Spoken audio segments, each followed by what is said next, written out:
आपण पाहत आहात रायगड टुडे न्यूज, जनमनाचा कानोसा, समाज मनाचा आरसा। श्री गणपती हनुमान मंदिर कुंभाराळी येथील शेडचे भूमिपूजन। शिवसेना उपतालुका प्रमुख रोहा मनोजदादा खांडेकर व युवा उद्योजक सुमितदादा काते यांच्या शुभ हस्ते नागोठणे रोशन पदकी। नागोठणे कुंभाराळी येथील श्री गणपती हनुमान मंदिराच्या शेडचे भूमिपूजन समारंभ रविवार दिनांक 4 जानेवारी रोजी संध्याकाळी 7 वाजता शिवसेना उपतालुका प्रमुख रोहा मनोजदादा खांडेकर व युवा उद्योजक सुमितदादा काते यांच्या शुभ हस्ते पार पडला।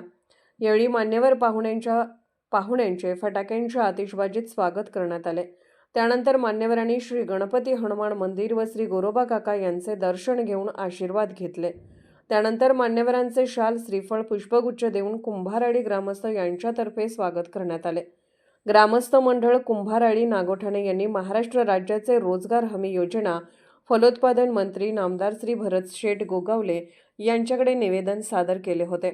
यामध्ये नागोठणे ग्रामपंचायत हद्दीतील कुंभाराळी येथील ग्रामस्थांनी लोकवर्गणीतून श्री गणपती व हनुमान मंदिर बांधलेले असून सदरच्या मंदिरात श्री हनुमान जयंती तसेच प्रत्येक संकष्टी, अंगारकी चतुर्थी, माघी गणेश उत्सव मोठ्या उत्साहात साजरा करण्यात येतो। परंतु या मंदिरास सभागृह नसल्याने दर्शनासाठी येणाऱ्या भाविकांची विशेषतः पावसाळ्यात व उन्हाळ्यात मोठी गैरसोय निर्माण होते असे म्हटले होते। त्यामुळे नामदार भरतशेठ गोगावले यांच्याकडे या मंदिराच्या सभागृहाकरिता आपल्या निधीतून अथवा आपल्या स्तरावरून शासनाचे इतर विकास योजनेतून सभागृह मंजूर करण्यात यावा अशी विनंती केली होती। याच अनुषंगाने नामदार भरतशेठ गोगावले यांच्या आदेशाने युवा उद्योजक सुमितदादा काते यांच्या माध्यमातून व विशेष आर्थिक सहकार्यातून या मंदिराचा 3 लाख रुपये किमतीच्या शेडचे भूमिपूजन करण्यात आले। यावेळी उपतालुका प्रमुख रोहा मनोजदादा खांडेकर व युवा उद्योजक तथा युवा नेते शिवसेना सुमितदादा काते यांच्यासह शिवसेना नागोठणा विभाग प्रमुख प्रवीण ताडकर, उपविभाग प्रमुख आकाश मडवी, शहर प्रमुख संतोष चितळकर, युवासेना तालुका सचिव ॲडव्होकेट मंदार कोतवाल, संपर्क प्रमुख संजय कणघरे, युवासेना नागोठणे विभाग अधिकारी रोशन हुंबरे, युवासेना नागोठणे विभाग संघटक दिनेश घाग, युवासेना नागोठणे उपशहर प्रमुख संदीप वाजे, संजय पिंपळे, प्रकाश मोरे, निलेश साळवी, विशाल गोवर्धने, प्रसाद जाधव, विश्वनाथ शिर्के, राज दुर्गावले, प्रकाश डोबले, विशाल शिरसे, भरत यादव आदी कार्यकर्ते तसेच रोहा तालुका कुंभार समाज अध्यक्ष दीपक नागोठणेकर यांच्यासह संदीप राऊत, शैलेश नागोठणेकर, भास्कर घाग, गणेश नागोठणेकर, किशोर नागोठणेकर, श्रीधर नागोठणेकर, राजेंद्र नागोठणेकर, प्रफुल्ल नागोठणेकर, योगेश नागोठणेकर, उल्हास नागोठणेकर, केतन नांदगावकर, अनिल लाड, रोहिणी नागोठणेकर, कल्पना नागोठणेकर, स्वाती नागोठणेकर, रसिका नागोठणेकर, वैजयंती नागोठणेकर, गणेश तळदेवकर, प्रमोद नागोठणेकर, वैशाली नागोठणेकर, अमृता नागोठणेकर, पांडुरंग नागोठणेकर, गणेश शंकर घाग, विहार हेंडे आदी ग्रामस्थ मोठ्या संख्येने उपस्थित होते। या कार्यक्रमाचे सूत्रसंचालन प्रमोद नागोठणेकर यांनी तर आभार प्रदर्शन प्रफुल्ल नागोठणेकर यांनी केले।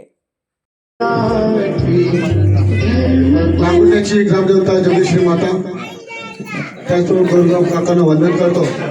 त्यांचं नाव घेतल्याशिवाय कुठल्याही कार्यक्रमास सुरुवात होऊ शकत नाही असे स्वराज्याचे संस्थापक राज्याचे छत्रपती स्वराज्याचे रक्षक छत्रपती संभाजी महाराज, शिवसेना प्रमुख वंदनीय सरसेनापती बाळासाहेब ठाकरे, धर्मवीर आनंद भिगे साहेब, शिवसेनेचे मुख्य नेते आणि महाराष्ट्र राज्याचे उपमुख्यमंत्री सन्माननीय एकनाथजी शिंदे साहेब, या महाराष्ट्र राज्याचे ज्यांच्या माध्यमातून ज्यांच्या सूचनेतून आजची जी शेड या ठिकाणी होत आहे असे महाराष्ट्र राज्याचे कॅबिनेट मंत्री सन्माननीय भरतशेठ गोगावले साहेब यांनी या ठिकाणी व्यासपीठावर उपस्थित आमचे जिल्हा परिषद उमेदवार सुमितजी काते, मनोजदादा खांडेकर, संदीपजी राऊत, विभाग प्रमुख प्रवीणजी ताडकर, कोटे काका, आमचे मोरे काका, संतोषजी चितळकर, आमचे भोईर साहेब, सर्वच या ठिकाणी प्रमुख पत्रकारांची लाट, पत्रकार रोशनची पदकी आणि या ठिकाणी मोठ्या संख्येने उपस्थित असलेल्या महिला वर्ग। आपण आज प्रकाशजी मोरेंनी सांगितलं की पहिल्यांदाच आमच्या शिवसेनेच्या वतीने, मग शिवसेना कुठली असो, शिवसेना ही बाळासाहेबांची शिवसेना आहे मी त्याच्यामध्ये मराठी मान करणार नाही. हिंदू सम्राट सरसेनापती मान्य बाळासाहेब ठाकरे यांचा विजय जय भवानी जय शिवाजी. हरार आपण पाहिलं कालच आपल्या शाखेमध्ये जी शिवसैनिकांची मिटिंग झाली, मला असं वाटतं 10-15 वर्षामध्ये अशी कधी मिटिंग झाली नसेल. ती काल मिटिंग झाली. म्हणजे शिवसैनिक असतो, शिवसैनिका फक्त बाळासाहेबांचा शिवसैनिक असतो. म्हणजे ते नेतृत्व कोण करत असले तरी शिवसेना बाळासाहेबांचे. आणि खऱ्या अर्थाने आज त्या जोगेश्वरी मंदिरामध्ये जवळजवळ 1000-2000 महिलांचे पाऊल लागले, जोगेश्वरी मातेचे दर्शन घेतले आणि चांगल्या प्रकारचं मनोज दादा सुमित दादा यांच्या माध्यमातून ते कार्यक्रमाचं आयोजन झालं. आपण पाहिलं की इलेक्शन झाल्यानंतर आश्वासन दिल्यानंतर काही लोक कायम झाले, परंतु आम्ही कामाची पद्धत सुमित दादांची मनोजाची वेगळी आहे. काम करायचं आहे आम्हाला त्यांनी आधीच सांगितलं तुम्ही केएमजी विभागामध्ये कुठलंही काम आम्हाला सांगा, आदिवासी वाड्यामध्ये सांगा, संपूर्ण नागवटा वगैरे सांगा किंवा विभागामध्ये सांगा. इलेक्शन मध्ये काय होतं ते सर्वांना माहिती आहे. कशा पद्धतीने इलेक्शनचे वारे वाहतात, कशा पद्धतीने इलेक्शन रात्री बेरात्री चालतंय आपल्या सर्वांना माहिती. ते सर्व आम्ही गेली 10-12 वर्ष जवळून पाहतो. राष्ट्रवादी काँग्रेस पक्षामध्ये सुद्धा मी 10-12 वर्ष असताना त्या नागवटा शहराचा शहर म्हणून मी त्या ठिकाणी वाटचाल केली होती. आणि आजही या ठिकाणी मी विभाग सगळ्यात म्हणून काम करतोय. केएमजी विभागाचं कुठेही नाव खराब होणार नाही, आपल्या आईवडिलांचं नाव खराब होणार नाही आणि आपल्या स्वतःचं नाव कधी खराब होणार नाही. अशा प्रकारची वागणूक कधी राजकारणामध्ये आम्ही केली नाही. आपण रायगड टुडे न्यूज चॅनलला लाईक करा, शेअर करा आणि सबस्क्राईब करा.